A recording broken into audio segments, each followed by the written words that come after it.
Hello students, welcome to NTPC previous year পেপারের যে session এখানে আমি তোমাদের খুব গুরুত্বপূর্ণ কিছু প্রিভিয়াস ইয়ার কোয়েশ্চেন সলভ করিয়ে দিয়ে থাকি।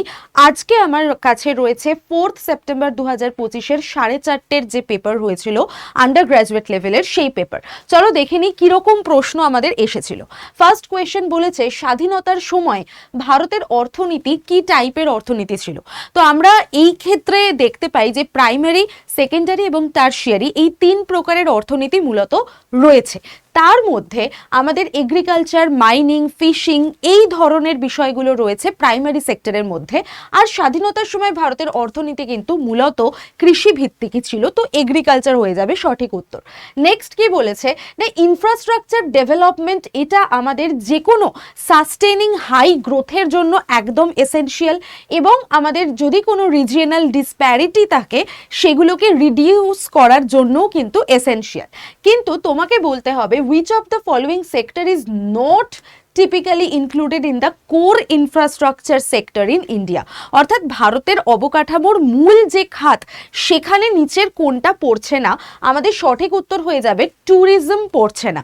বাকি সিমেন্ট, ইলেকট্রিসিটি, আয়রন, স্টিল এগুলো কিন্তু প্রত্যেকটাই আমাদের ইন্ডাস্ট্রির আন্ডারে পড়ে, অর্থাৎ সেকেন্ডারি সেক্টর যেটা রয়েছে আমাদের তার মধ্যে কিন্তু পড়ছে। তো এখান থেকে আমাদের ইনকামও হয়ে থাকে, বা বলতে পারো এগুলো আমাদের ভারতের যে মূল অবকাঠামো তার মধ্যে পড়ে, বাট ট্যুরিজম এখনো পর্যন্ত নয়। নেক্সট কোয়েশ্চেন আমাদের কি বলেছে, নিচের কোন পরিষেবাটি কেন্দ্র এবং রাজ্য সরকার উভয়ই যৌথভাবে নিয়ন্ত্রণ করে থাকে?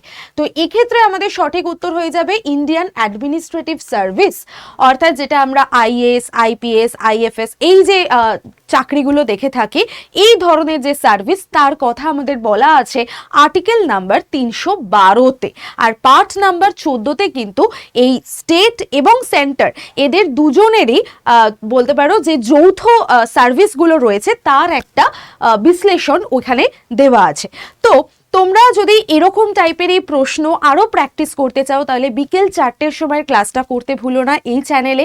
এবং আমার কমিউনিটির যে স্ক্যানার আমি তোমাদের দিয়েছি, সরাসরি স্ক্যান করে তোমরা আমার কমিউনিটি জয়েন করে যেতে পারো। ওখানেই আমি তোমাদের সমস্ত ডিটেলস ইনফরমেশন দিয়ে থাকি। আর এই টাইপের প্রশ্নকে একদম ফাউন্ডেশন বা বেসিক লেভেল থেকে যদি তোমাকে শিখতে হয়, পড়তে হয়, জানতে হয়, তাহলে অবশ্যই বন্দে ভারত ব্যাচে তোমরা ভর্তি হয়ে যেও। Y1012 এই কোডটাকে অ্যাপ্লাই করতে একদমই ভুলো না। ম্যাক্সিমাম ডিসকাউন্টে এখন আমাদের অফারও চলছে, তো তোমরা ব্যাচটা নিয়ে নিতে পারো। সঙ্গে থাকবে 3টে হার্ড কপি বই। চলো, অল দ্য বেস্ট সকলকে। এরকম আরও সেশন আমি আগেও করেছি, সেগুলো অবশ্যই দেখে নিও, দেখতে ভুলো না।